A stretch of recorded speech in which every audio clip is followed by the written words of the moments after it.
Друзья, всем привет! Вы на канале Мото Санчо, и мы с вами сегодня едем в Лодзь на мотобарахолку. И кажется, эта поездка будет мокрой.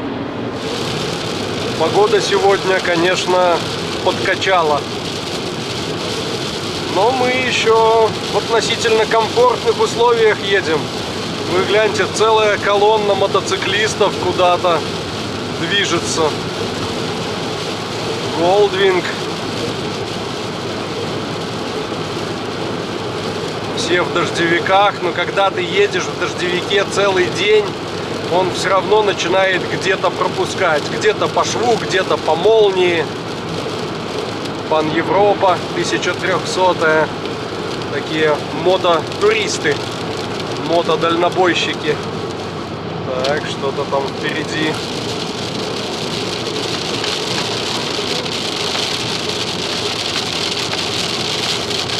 А дождь поливает. Да не просто поливает, льет как из ведра. Впереди еще с десяток мотоциклистов. Офигеть.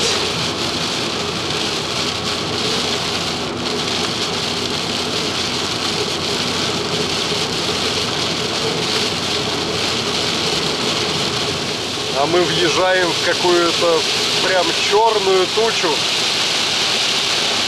Стемнело. Впереди вижу, машина оттормозилась. Сбросил скорость. Гляньте, какие сумерки. На часах 10:20.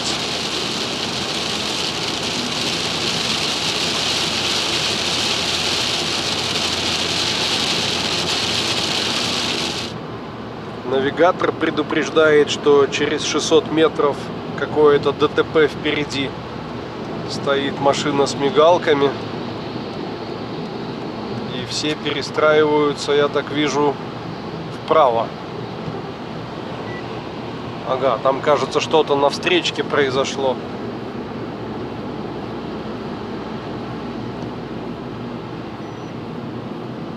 Ого, занесло, развернуло и всандалило в отбойник.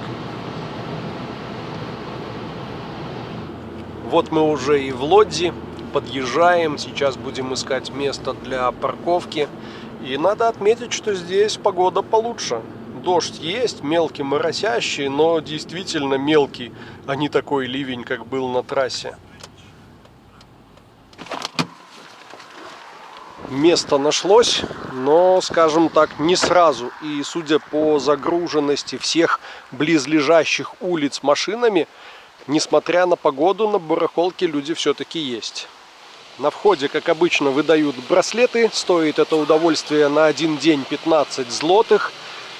И знаете, так, на первый взгляд, барахолка людная. Как бы не больше было людей, чем летом, когда мы сюда приезжали. Ну, пойдемте не спеша. Саму мотобарахолку я уже много раз показывал. Ходили здесь по рядам, рассматривали экспонаты, как в музее. Ну а сейчас давайте в двух словах о цели моего сегодняшнего визита, ради чего в дождь я поехал за 200 километров. Дело в том, что хочу поискать резину на свою Хонду. Хотелось бы в следующем сезоне переобуть заднее колесо и колесо коляски. А сюда приезжают продавцы бэушной моторезины, у которых очень хорошие цены и довольно большой выбор. Будем надеяться, что получится что-то подобрать. Ну и так погулять, насладиться атмосферой, посмотреть на все эти железяки. Всегда интересно и любопытно. Гляньте, какой-то мотороллер был с таким большим объемным унитазом. Классная туристовская вилка стоит, маятниковая. Какой красавец НСУ на параллелограммной вилке. Двигатель красивый. Видно, что-то здесь уже восстанавливали, подваривали. Но с большего выглядит похожим на оригинал.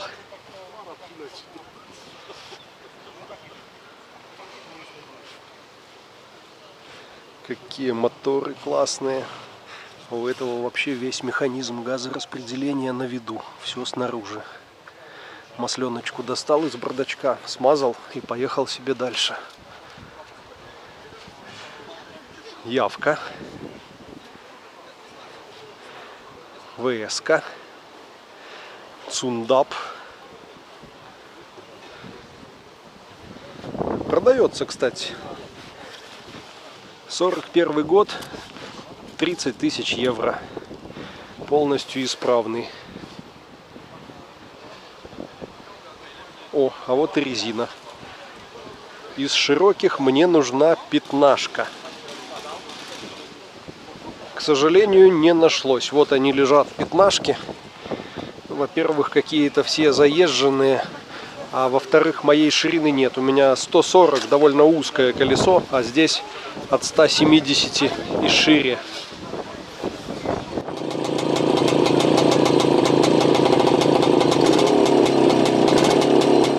Гляньте, какой пылесос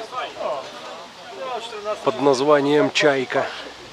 Явно его форма и дизайн навеяны, так сказать, космической эпохой. Эпохой покорения космоса, первых спутников и полетов Юрия Гагарина.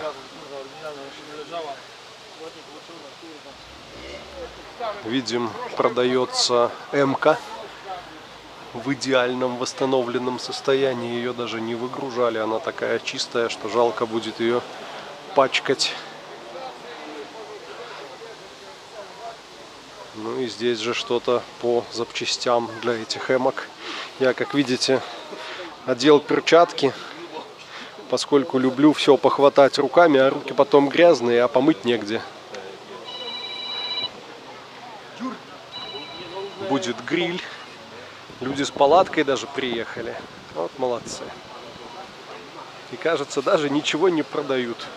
Просто отдыхают.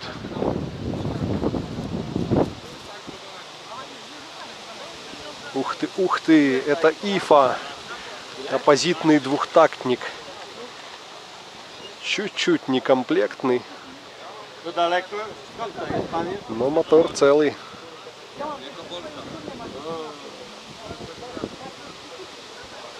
А вот и земляка встретил. Глядите, мотовело, раскладик. Аист ММВЗ. В детстве, помню, шутили, что это расшифровывается: малых молокососов возить запрещено. И знаете, даже покрышки, кажется, еще белорусские стоят. Единственное, что поменяли, вот здесь вместо болта должен стоять такой же фиксатор. Был у меня такой в детстве, но красного цвета. Тогда цвет особо не выбирали, какой достался, такой и здорово. Вот говорил себе, не буду ходить смотреть все подряд, пойду сразу резину искать. И что в итоге? Хожу, смотрю. Очень много всякого красивого и интересного. Гляньте, бак какой.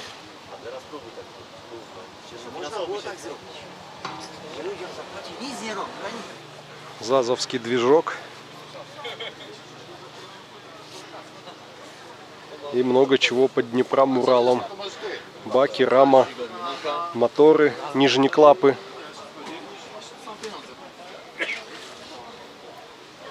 BMW К-75 Touring с лежачим мотором.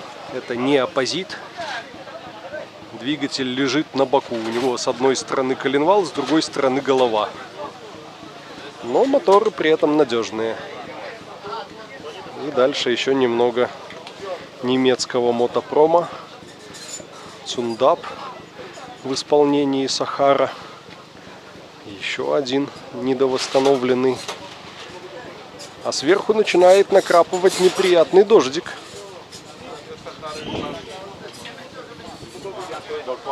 О, какая ямашка. US Custom. Интересно, сколько кубов? 400, 2 цилиндра, я так вижу. Есть кикстартер. Движок красивый. На базе такого двигателя классно строить чоппер. В оригинальном виде он не очень. Очень уж ретро, очень уж классический. Зато есть доступ к коромыслам, к регулировке клапанов, даже не снимая топливный бак. Вот люди делали. Все для обслуживания, все для удобства. Стоит под дождем, мокнет красавец Харли.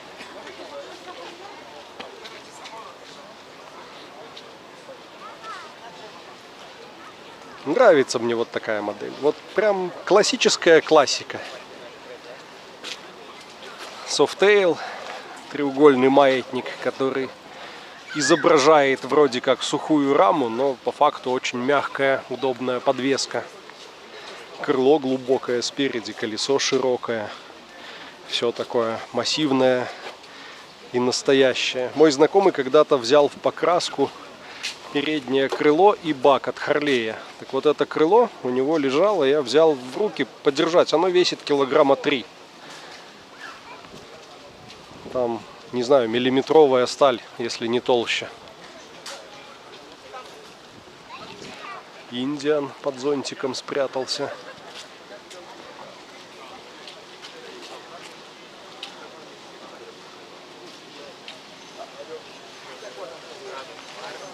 Кик с литой педалью и шестерни. Зацепление, храповик виден прямо снаружи.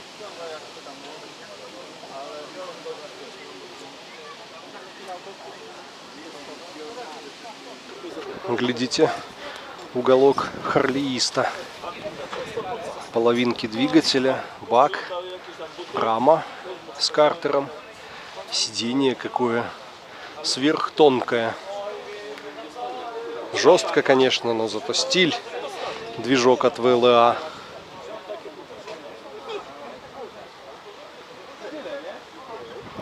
Покрышечка Континенталь. А где размер? Не вижу. Под наклейкой, что ли?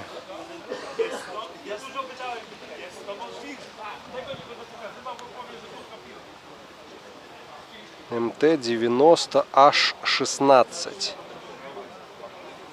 16 нам не подходит. А как вам такой НСУ?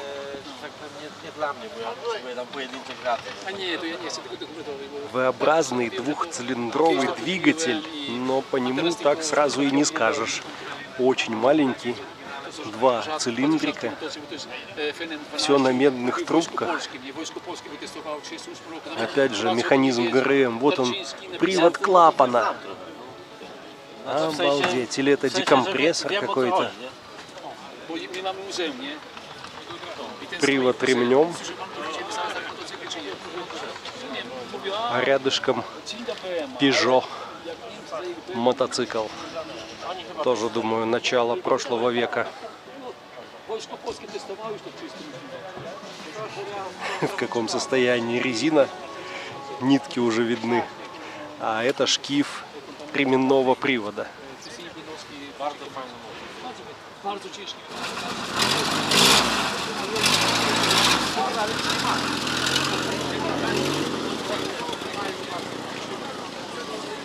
Мы тут краем зацепили ряды, где продают запчасти на Уралы и Днепры. Хотите несколько шокирующих цен?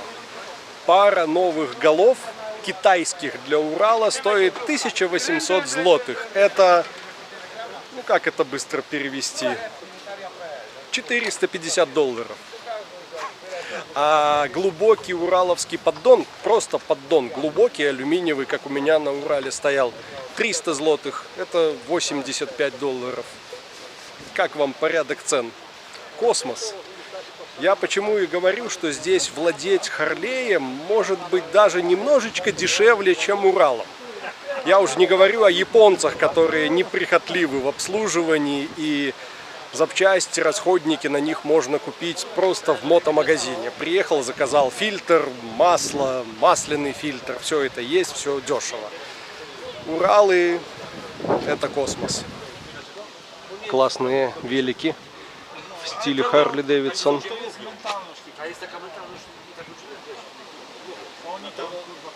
Прям раскраска повторяется, цвета те же, эмблемка, крылья. Ну, красота. Можно ездить на Харлее, не имея категории А. А это БСА. Обратите внимание на панель приборов. Спидометр, тахометр обратные. Для своих годов, судя по всему, это был спортбайк. Судя по форме руля, накладкам на баке, чтобы контролировать мотоцикл в поворотах. А вот и развал резины. Сейчас пойду спрашивать все, что мне надо. Есть, размеры есть, но это новая резина, и цена за нее как за новую. Ищем дальше. Старенькая Honda Magna, V-образная четверка. Очень бодрый мотор, очень интересный мотоцикл. Гляньте, как поднят руль и какой он узкий. Кто-то ездил из олдскульных мотоциклистов. Suzuki Bandit и Suzuki Katana. Старая еще, дорестайлинговая.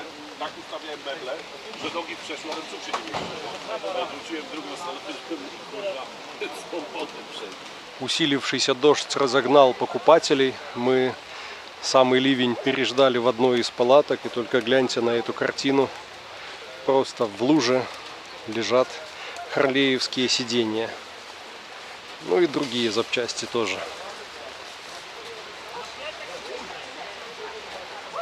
А как вам такое колесо? Тут, наверное, 300 ширина, не меньше, а может и больше. А резину я себе так и не нашел. Пока. У нас еще есть шансы.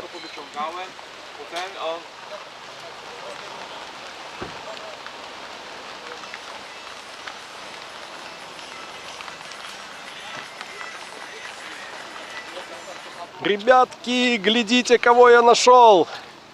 Москвич 412 в небесном цвете. Красив, хорош.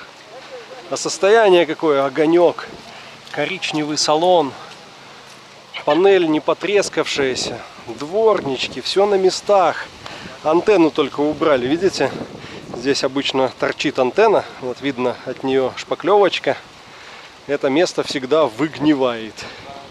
Я на своем тоже думал заварить и зашпаклевать. Ну а нам осталось совсем немного мотобарахолки, автобарахолки. Одна площадка. А погода стремительно портится. Танюшке звонила, она говорит, дома не переставая, с самого утра проливной дождь, вода течет и течет. Здесь как-то еще есть перерывы, передышки, когда можно походить, посмотреть. Люди катаются, довольные.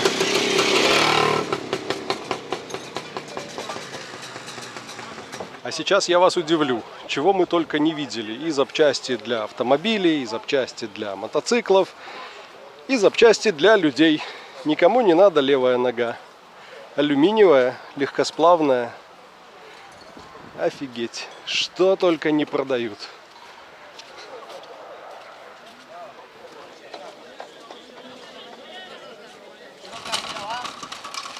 Кто с чем выходит с барахолки. Кто-то с мотоблоком, а кто-то с 3 классными колесами. И не только. Вот еще что купил. Ураловская сидушка, лягушка. Будем ставить ее на Хонду. Нет, шучу, конечно, это не факт. Но что с ней сделать, я придумаю обязательно. Эх, все упало. Добрались до машины. Спасибо большое Степану. Мне сегодня помогал и с поисками, и с доставкой. Сиденье классное. Ладно, с ним мы потом разберемся. А сейчас извлечем всю лишнюю воду из покрышек. И я вам расскажу, почему я так рад. Дело в том, что мне достался комплект. Видите, Michelin Commander в размере 140 на 90 на 15. Именно то, что у меня стоит сзади. И Michelin Commander в размере 100 на 90 на 19. Именно то, что у меня стоит спереди. Они одинаковые по протектору. И у них состояние новых. И одно и другое колесо 50 злотых, 12 долларов. Может быть, у них какой-то там год выпуска древний, но я на таких новых шинах съездил в Португалию и обратно. Они выдержали и жару, и все нагрузки, так что можно доверять. А это 4.2.0 на 18 Bridgestone, на коляску пойдет. К сожалению, на 18 Мишлена не было. И кажется, я покупал их у того самого продавца, который снабдил мой мотоцикл резиной перед путешествием. Так что будем считать, продавец проверенный. Сейчас пакуемся и можно выдвигаться. Я купил все, что я хотел, и даже немножечко больше. Кстати, вот именно тогда, когда перчатки нужны, они почему-то лежат в кармане. Уставшие, промокшие, но довольные, мы покидаем барахолку до весны. Она проходит еще и зимой однажды, но там, говорят, и продавцов поменьше, и покупателей. Так что приедем сюда еще разок весной, перед началом сезона. Вот тогда, кстати, самый пик. Больше всего людей приезжает, больше всего привозят на продажу вещей интересных. Кто-то ходит, не соблюдая ПДД. Безобразие. Ну а мы со Степаном едем в ближайшую шаурмячную. Есть здесь вот такая кебабашная, которую мы когда-то с Димкой разведали. Довольно вкусно и цены приемлемые.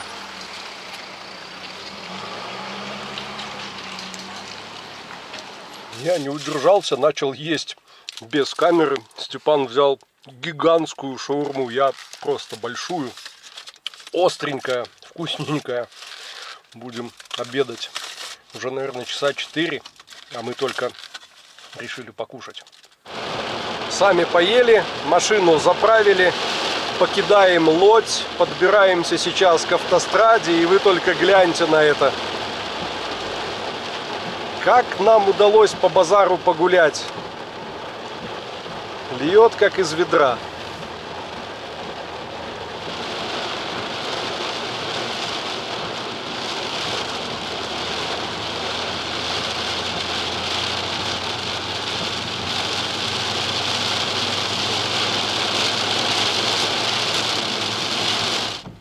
Финал этого долгого и довольно сложного дня. В такую погоду трасса выматывает, вытягивает из тебя все силы. А я приехал в гараж, чтобы разгрузить машину. Давайте глянем, как тут у нас обстоят дела с пропиткой полов. Где-то еще даже не впиталась. Большая часть пола уже равномерно серая. Ну и так не берется сильно. Хотя мелкие частички пыли все равно есть. Это, думаю, та пыль, которую я не допылесосил. Ну и, наконец, наши подарки для Хонды. Гляди, милашка, что я тебе привез.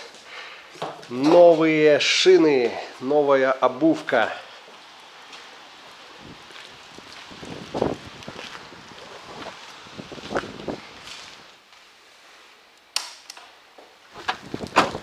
Вот пожалуй, и все на сегодня. Всем спасибо, друзья, всем счастливо и всем пока.